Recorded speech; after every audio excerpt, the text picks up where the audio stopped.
तर तुम्हाला हा प्रश्न नक्कीच पडला असेल की माझी तर ठीक आहे, पण ह्या घराच्या आल्या तर अशी कसं काय? तर चला सांगतो. तर जसं की घटस्थापनेला बाकी होते फक्त 2 दिवस आणि त्याचीच तयारी करायसाठी आज आपण घर आवरायला काढलं आहे. तर सगळ्यात पहिले आज आपण साफ करणार आहोत फॅन, कारण की हॉलचे जाळे पहिले साफ करून झाले आहेत. आता मला हेच कळत नाही आहे, पहिले फॅनचे दाग तर लवकर साफ व्हायचे, आजच ह्याला काय झालं माहिती नाही, निघतच नाही आहे. तर आता जसं की तुम्ही बघू शकता की फॅन आता पूर्ण साफ झालेला आहे, एकदम पांढरा शुभ्र. तर घरामध्ये एवढा पसारा झाल्यावर किती लांबून फिरून जावं लागत आहे बघा. तर मम्मी इथं करू लागली खिचडीची तयारी, कारण की भैया जेवायला येते म्हणून. तर आता हॉलचं बाकी सगळं काम झालं आहे, आता राहिलं फक्त सामान साफ करून लावणं आणि खिडकी साफ करणं.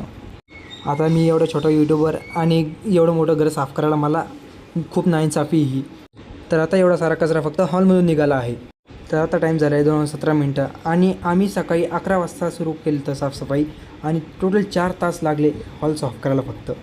तर आता जाळी साफ करता करता माझ्या डोळ्यात कसं जाऊ लागला, म्हणून आपल्या टोनी साहेब करून चोरी केलेला चष्मा घालून पुन्हा साफ करू.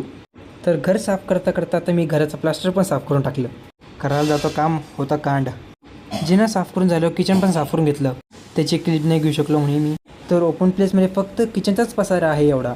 तर इथं मम्मीने पाण्याचे बकेटे भरून ठेवले आणि ते सगळं झाल्यावर पाऊस पण सुरू झाला आणि मला खूप भूक लागली होती, म्हणून म्हणलं खिचडी पण खाऊन घेऊ.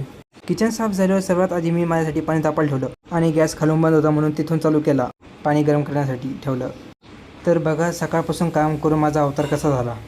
विचार केला जोपर्यंत माझं पाणी गरम होत आहे तोपर्यंत अजून ओपन प्लेस पण साफ करून घेऊ. ओपन प्लेस साफ करून झाल्यावर पार्किंग एरिया पण साफ करून घेतला बोर लावून आणि तोपर्यंत माझं पाणी पण तापून गेलं. तर आता मी चाललो आंघोळीला. तर बघा हा माझा अवतार, सकाळची आंघोळ मी 5 वाजता करू लागलो. तर बस आजच्या या ब्लॉगमध्ये आता एवढंच. जर तुम्हाला हा ब्लॉग आवडला असेल तर लाईक करा, कमेंट करा, शेअर करा, सबस्क्राईब करा आणि इंस्टाग्रामवर फॉलो करा मला.